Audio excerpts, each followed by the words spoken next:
I know that's kind of always a mixed bag. It is. And It then is. we choose what we want to focus on. You know, regarding that little principle of what we want to feast on, what we want to view, focus on, think of this: Isaiah 60, arise, shine, for your light has come, and the glory of the Lord has risen upon you. Wow, that sounds like that must have been a super special time, right? Oh, that's awesome. The glory of the Lord in the whole earth.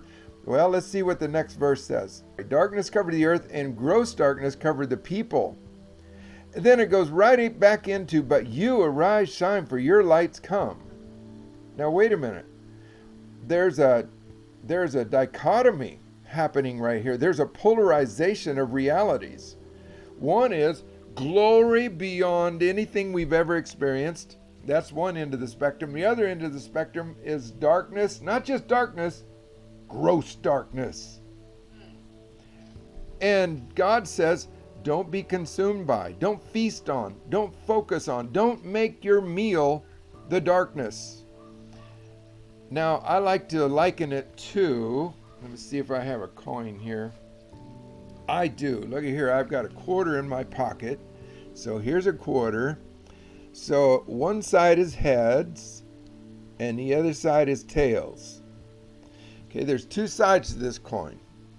Now let's assign one of these as the glory of the Lord and the other as the gross darkness.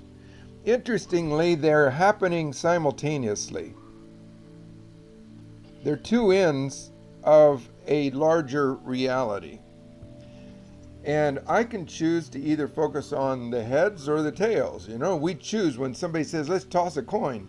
What are you going to choose?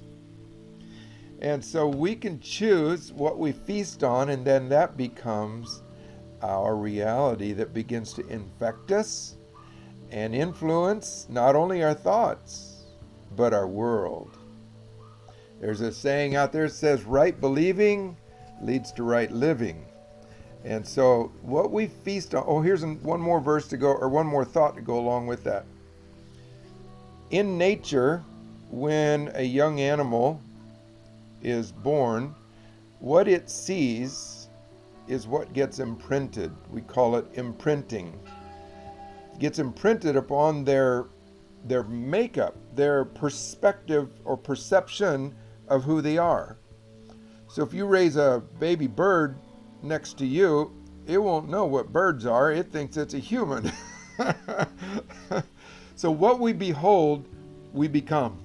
That's why it's important that we choose what we feast on, what we focus on. I understand we can't just turn a blind eye to everything in the world, but we can choose what we feast on. Feast on means give our time to, give our emotions to, give our sentiments to.